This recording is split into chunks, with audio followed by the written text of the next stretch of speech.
Absent कल दिखे और कहा जा रहा है कि जो भी है उसमें कार्रवाई सख्त होगी। सर इधर भी नहीं ठीक है, अब तो ये सब तो जांच का विषय है ना। मान लीजिए कंप्लेन हुआ है, जो लोग किया गया है, देखिए हम लोग तो अपने, हमारे पास बहुमत था, सब जानते हैं हमारे पास बहुमत है भी, हम लोगों ने बहुमत सिद्ध किया है, बहुमत से ज़्यादा नंबर हमारे पास है।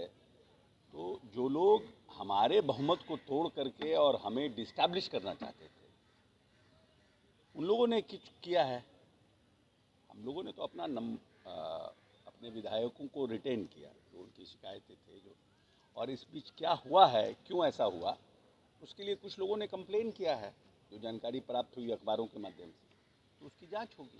आप लोगों ने भी तो 3 उनके विधायक को अपने पाले में देखिए हमारे यहाँ जो विधायक आए वो फ्लोर पर क्रॉस किए हैं, कोई हमने कैप्टिव बना के नहीं रखा था, या कोई हम उन लोगों के से गायब नहीं थे, उन लोगों के संपर्क में थे, उन्होंने फ्लोर क्रॉस किया ना। लेकिन और लोग भी हैं क्या संपर्क में सर, जो चाहना चाहते हैं? बात आ रही है, खरीद में 5-5 करोड़ देने का बात वो सब तो जांच का विषय है, हम लोग जानते नहीं। सर ऐसा लगता है कि नाराजगी महागठबंधन के विधायकों में और ज़्यादा है, और लोग भी हैं जो नीतीश कुमार पे विश्वास जताना देखिए चाहते हैं? ऐसा है कि सार्वजनिक जीवन में, राजनीतिक जीवन में जो व्यक्ति जिताऊ होता है, जिसके प्रति लोगों का स्नेह और प्यार होता है, उसके प्रति उनके बातों पर लोग उनके समर्थन में आते हैं। जब लोग उनके समर्थन में है, तो अब जब चुनाव आने वाला है, लोकसभा और विधानसभा, तो निश्चित रूप से विधायकों को ये लगता है कि नीतीश कुमार एक जिताऊ चेहरा है, ये गठबंधन एक जिताऊ चेहरा है, और इस गठबंधन साथ रहेंगे तो हमारा भविष्य सेफ रहेगा, तो उस लोग आते हैं।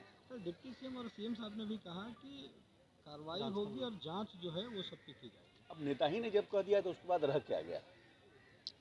जब नेता ने खुद हाउस में कहा है ये बात, तो उनके ऊपर कहीं ना कहीं माननीय मुख्यमंत्री को कुछ जानकारी होगी, क्योंकि सभी मंत्रियों को तो जानकारी नहीं रहती है। तो माननीय मुख्यमंत्री को कोई जानकारी होगी, और उस जानकारी के बिना पर उन्होंने ये बयान दिया, तो जांच होगी। बीजेपी की ओर से नंदकिशोर यादव अध्यक्ष बनाए गए हैं, अध्यक्ष के उम्मीदवार बनाए गए हैं आज उन्होंने। तो नंदकिशोर यादव जी का लंबा संसदीय जीवन रहा है, और लंबे समय से उन्होंने कार्यपालिका के रूप में, मंत्री के रूप में भी उन्होंने भूमिका का निर्वहन किया है, और लंबे समय से बिहार विधानसभा के सदस्य रहे हैं। एक सीनियर सीजन्ड व्यक्ति हैं। हम समझते हैं कि उनके अध्यक्ष बनने से, निर्वाचित होने से इसकी पूरी संभावना है, क्योंकि हमारे पास बहुमत है। एक स्वस्थ परंपरा की शुरुआत होगी, और एक नए तरीके से विधानसभा के सत्र को और विधानसभा को चलाने में उन्होंने अपनी महती भूमिका का निर्वहन करेंगे। मंत्रिपरिषद का विस्तार को लेकर क्या कुछ रणनीति अब सरकार? ये तो मुख्यमंत्री का प्रोग्रेटिव है ना, ये तो मुख्यमंत्री जानते हैं। लेकिन हम लोग जनता दल यूनाइटेड के जो नीतीश जी के कार्यकर्ता हैं, हमारा मकसद है 40 का 40 लोकसभा और 200 से पार विधानसभा, ये हमारा है। हम लोग उस पर काम करने, मंत्री किसको बनाना है नहीं बनाना है, ये तो माननीय मुख्यमंत्री का प्रोग्रेटिव है ना, उसकी ना हमें जानकारी रहती है, ना उसकी कौन क्या हो रहा है उसके, हम लोगों को तो मुख्यमंत्री इसका जवाब दे पाएंगे। आज नए सरकार का पहला बजट है सर, बजट को लेकर के क्या उम्मीदें और क्या कुछ नया खास? देखिए जो आर्थिक सर्वेक्षण कल पेश हुआ है, उस आर्थिक सर्वेक्षण से ये बात स्पष्ट रूप से पता चलता है कि बिहार की जो सरकार है वो आर्थिक रूप से सशक्त और मजबूत व्यवस्था के साथ आगे बढ़ रही है।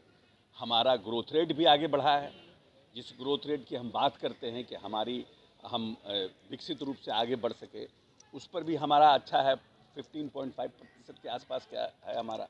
और जो हमारा मेन पैमाना है बजट का, जो हमारा मेन स्तंभ है, वो पूरी तरह से मजबूत है। और हम समझते हैं जो आज बजट भी आएगा वो लोक कल्याणकारी बजट के साथ, जो सरकार की 7 निश्चय 2 की जो घोषणा है, उस पर ताकत होगा। तेजस्वी यादव ने